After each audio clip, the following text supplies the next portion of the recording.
সবাই কেমন আছেন? আশা করি সবাই ভালো আছেন। তো আজকে কিছু কথা শেয়ার করতে আসলাম। তো দেখেন কি করতেছি তার আগে। এই আলুর দম রান্না করব। কারা কারা খান বলবেন। এরকম করে ছোট আলু, এই যে এইরকম আলুর তরকারি কারা কারা খান? আমাদের মানে ঘরে সবাই পছন্দ করে। এই আলুর তরকারিটা খুব পছন্দ করে। আর এই আলুটা সুন্দর করে মানে আমি পেঁয়াজ দিয়ে রান্না করবো না, জিরা সম্বার দিয়ে রান্না করবো কষাইয়ে। তো যাই হোক, যেটা বলতে চাইলাম, তো আমার প্রতিবেশীর নিয়ে ঝামেলাটা অনেকেই জানেন, দিন দিন বেড়েই যাচ্ছে।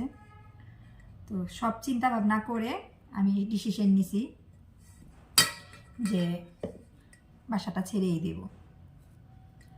বাড়িওয়ালাকে পরশুদিন গিয়ে ডেকে নিষেধ করে দিয়েছি যে আমরা আর থাকবো না। বাড়িওয়ালাকে সব কিছুই বললাম বিষয়টা। তো বাড়িওয়ালা ওদেরকে বুঝাইছিল, কিন্তু ওরা একটু রাগী টাইপের। তবে আমাদেরকে বাড়িওয়ালা বলছিল যে যা মানে আমরা যেন না যাই। আর বাড়িওয়ালাদের সাথে ওনারা অনেক খারাপ ব্যবহার করছে, সেটা আমরা নিজের চোখেই দেখছি। আর আরেকটা বিষয় কি, অনেকেই বলতেছে যে বাড়িওয়ালা কেন এদেরকে কিছু বলে না। এখানে একটা ভারতে একটা সিস্টেম কি, ভাড়াটিয়া এদেরকে বাড়িওয়ালারা তেমন কিছু বলতে পারে না। এটা আমি অন্য জায়গায় জানি না, মানে আমাদের এখানটাতেই একটা এগ্রিমেন্ট করা থাকে। দেখা যায় যদি বলে যে আমি ভাড়া নিয়ে নিছি, আমার ঘর, আমি যেভাবে খুশি সেভাবে চলো, মানে। আর আমাদের বাড়িওয়ালা অনেক ঠান্ডা এবং ভদ্র এবং সহজ সরল।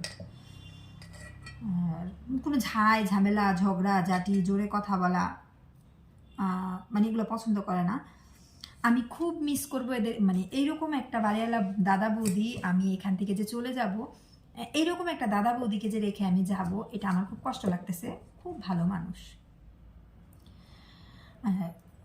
আমার কষ্টও লাগতেছে বাসাটার জন্য। আর বাসা ছাড়া তো অনেক ঝামেলা, সামনে তো দেখবেনই, অনেক দায়িত্ব, অনেক কাজ, বাসা যে ছাড়বো, সব মিলেই মানে অনেক টেনশনের মধ্যে দিন পার করতেছি। তো সবাই আশীর্বাদ করবেন যেন ঠিক মতো বাসাটা সব ছেড়ে নতুন বাসায় উঠতে পারি, আর ভালো একটা সুন্দর একটা বাসাও যেন পাই। আর ওদের অত্যাচার বলতে তো আসলে অত্যাচার বলতে কিছু বললে রাগ করে, তারপরে জুতোগুলো আমার ঘরের দরজার সামনে রাখবে, ময়লা রাখবে, ছাদে কাপড় ছড়াইতে গেলে মানে আপত্তি, মানে সব মিলিয়ে মানে আমি এতদিন কিন্তু এরকম ছিল না। ওরা তো এতদিন ছিল না, ওরা আসছে কিন্তু বেশি দিন হয় না।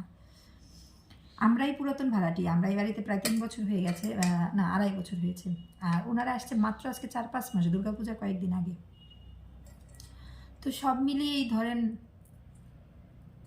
ভাবলাম যে নিলিবিলি চলে যায়। আর আরও একটা ব্যাপার আছে, শুধু যে বাসা ছাড়ার আরও একটা কারণ হচ্ছে, যেহেতু আমার একটা মেজর অপারেশন হয়েছে, আমার উঠানামা করতে খুব কষ্ট হয়। তো আর রুদ্রর বাবারও হার্টের সমস্যা, 3 তলার উপরে উঠতে নামতে আমাদেরও খুব শ্বাসকষ্ট হয়। তো সব মিলিয়ে চিন্তা করলাম যে না, এবার যদি বাড়ি নেই, একটু নিচের দিকে খোলামেলা বাড়ি নেব, খোলামেলা বাড়িতে উঠতে টুটতে সুবিধা হবে, এই আর কি।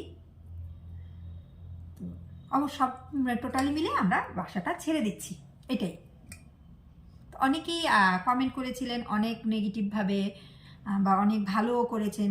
তাদের উত্তর দেওয়ার জন্যই আজকের এই ভিডিওটা আমি বানাইলাম। তো ভালো থাকেন, সুস্থ থাকেন সবাই।